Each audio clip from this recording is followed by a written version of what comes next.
برقی عوام بالخصوص میرپور ڈویژن اور پنچ ڈویژن کی عوام جس مشکل حالات اور نازک حالات سے گزر رہی ہے وہ اس ہمارے 78 سالہ تاریخ میں یہ انتہائی آزمائش اور تحریک اور تاریخ کا انتہائی نازک مرحلہ جس میں ہم سارے لوگ موجود ہیں. پہلی بات کہ ہم سب کو کیونکہ بہت ساری چیزیں ہمارے تک پہنچتی ہیں مجمع کو منتشر کرنے کے لیے بہت ساری افواہیں پھیلائی جاتی ہیں, پروپیگنڈے کیے جاتے ہیں. جو سہولتکار اور جو باطل قوتیں ہیں جن کے بہت سارے آگے اہلکار ہوتے ہیں وہ فساد پھیلانے کے لیے بہت سارے جھوٹ فریب سے کام لیتے ہوئے مجمع کی جرأت, مجمع کے اتحاد, ڈرنے کی کامیابی سے خوف زدہ ہو کے عوام کو منتشر کرنے میں, عوام کو ڈرانے دمکانے میں, اپنے آقاؤں کو خوش کرنے میں ایسی افواہیں پھیلاتے ہیں, پروپیگنڈے کرتے ہیں. پتہ نہیں یہ ہو جائے گا وہ ہو جائے گا, خوف دلاتے ہیں. تو ایسے میں جو آپ سے کہنا چاہتا ہوں کہ پہلی بات جو بنیادی بات ہے کہ ہم ساروں کو اس بات پہ اطمینان ہونا چاہیے, سکون ہونا چاہیے کہ آپ سارے ہم سب یہ جو جدوجہد کر رہے ہیں اور بالخصوص 5 جون سے اب تک اس جدوجہد میں جو اپنا حصہ ڈال رہے ہیں اپنی بساط کے مطابق, اپنی ہمت کے مطابق, اپنی قوت کے مطابق. ہم سے پہلے بھی ہمارے بزرگ گزر چکے, یہی ظلم اور جبر سہتے دنیا سے جا چکے, لیکن ان کی زندگیوں کے اندر انہیں یہ موقع فراہم نہیں ہوا. ہمیں اس پہ اپنے رب کا شکر ادا کرنا چاہیے کہ ہم سارے اس نہ صرف اپنے لیے بلکہ ریاست بھر کی لاکھوں عوام کے لیے ان کو حقوق دلوانے کے لیے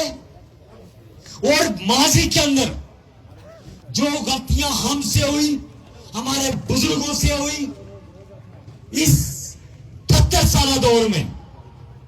اس کا ازالہ کرنے کے لیے اور آنے والے وہ جو مستقبل ہے ہمارا اس کی بقا کے لیے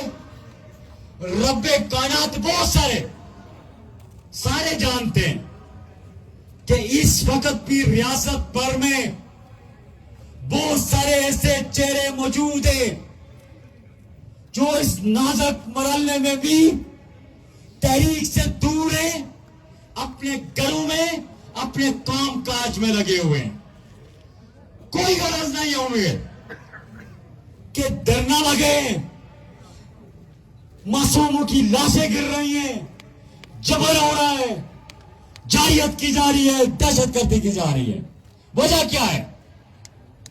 ایک تو رزق کا مسئلہ ہے کہ جس جسم کے اندر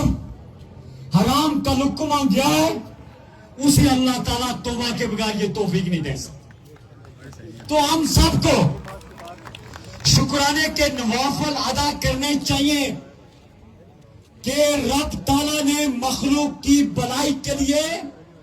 آپ ساروں کو, ریاست بھر کے سارے مذمت کاروں کو, اوورسیز کو اس کا چناؤ کیا ہے. ہمیں اس میں شکر ادا کرنا چاہیے. اور یہ بھی سن لیں, حدیث کا مفہوم ہے کہ جب کوئی بندہ کسی اپنے بھائی کے لیے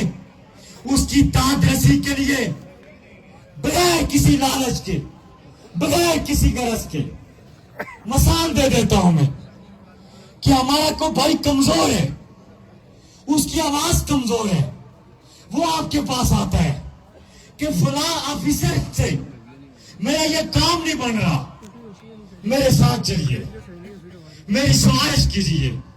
میرا یہ کام کروا دیجیے, جائز کام ہے اس کا. کہتے ہیں کہ وہ جو شخص اس کے ساتھ چل کے جاتا ہے, اس کی دانت ایسی کروانے کے لیے جاتا ہے, واپس آ جاتا ہے. بشارت جو دی گئی کہ اس کا کام بنتا یا نہیں بنتا, اس کا کام ہوتا یا نہیں ہوتا, وہ جو بندہ بغیر کسی لالچ کے, بغیر کسی غرض کے اس شخص کے ساتھ چل کے گیا, ہر ایک قدم پہ اللہ تبارک و تعالیٰ اس کو نیکی عطا فرمائیں گے. یہ ایک شخص کے لیے ہے. تو ہم سارے, آپ سارے لاکھوں انسانوں کے لیے ان کے دکھ درد کو کم کرنے کے لیے, اس غلامی کے غلیظ اس توق کو مٹانے کے لیے, استحصال اور ظلم اور جبر پر مبنی وہ جو استحصالی ظالمانہ نظام ہے, اس کے خاتمے کے لیے, آنے والی لاکھوں انسانوں کی بقا کے لیے جب آپ باہر نکلتے ہیں تو اس کے لیے بشارتوں کتنی ہوگی. تو جو میں کہنا چاہتا ہوں آپ ساروں سے, یہ بنیادی بات ہے, یہ بنیاد ہے ہماری, اس ڈرنے کی بنیاد ہے کہ ہمیں ذہنی طور پہ, مینٹلی طور پہ, روحانی طور پہ ہمیں یہ اطمینان ہونا چاہیے کہ ہم جو کر رہے ہیں یہ حق ہے, یہ سچ ہے. وہ جو لوگ پچھلے 3 سالوں سے اس تحریک کے اندر جدوجہد کر رہے ہیں, بہت سارے لوگ یہاں پہ موجود ہیں, مختلف سیاسی پارٹیوں سے تعلق یقیناً ہوگا. تو میں سوال بھی رکھوں گا کہ سیاسی جماعتوں کے اندر جو طریقہ کار ہے, جھوٹ, فریب, میرا لیڈر, میرا قائد, میری پارٹی, میرا جھنڈا, جو وہ کہتا ہے سیاہ کرتا ہے, سفید کرتا ہے, وہ درست ہے, میں نے اس کی پیروی کر رہی ہے. کیا یہی نہیں ہوتا؟ اور پھر جب آپ اپنی عوام کو دھوکہ دیتے ہیں, جھوٹ, فریب, دھوکہ, پتہ ہے میرا لیڈر جھوٹ بول رہا ہے, میرا لیڈر دھوکہ دے رہا ہے, میری پارٹی دھوکہ دے رہی ہے, پھر بھی ہم اس میں اپنا کردار ادا کرتے ہیں. اور پھر ایک وقت ایسا آتا ہے جس کے اندر ایمان کا ذرہ موجود ہوتا ہے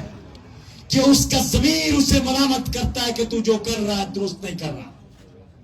اور بہت ساروں کو اللہ تبارک و تعالیٰ توفیق دے دیتے ہیں. اور جب میں جو کہہ رہا, جو میں آپ کو کیا سمجھانا چاہتا ہوں, گزارش کرنا چاہتا ہوں, لیکن اس 3 سالہ جدوجہد کے اندر آپ کو کوئی دن, کوئی لمحہ ایسا نہیں ملے گا کہ جب آپ گھر گئے ہوں, آپ راتوں کو کانفرنسز کے اندر 12 بجے, 2 بجے, 3 بجے, 4 بجے تک آپ پوری ریاست میں کانفرنسز کی زینت بنتے رہے. لیکن ہم جب اس گھر واپس لوٹتے تھے تو اطمینان کی نیند سوتے تھے, اطمینان کی نیند سوتے تھے.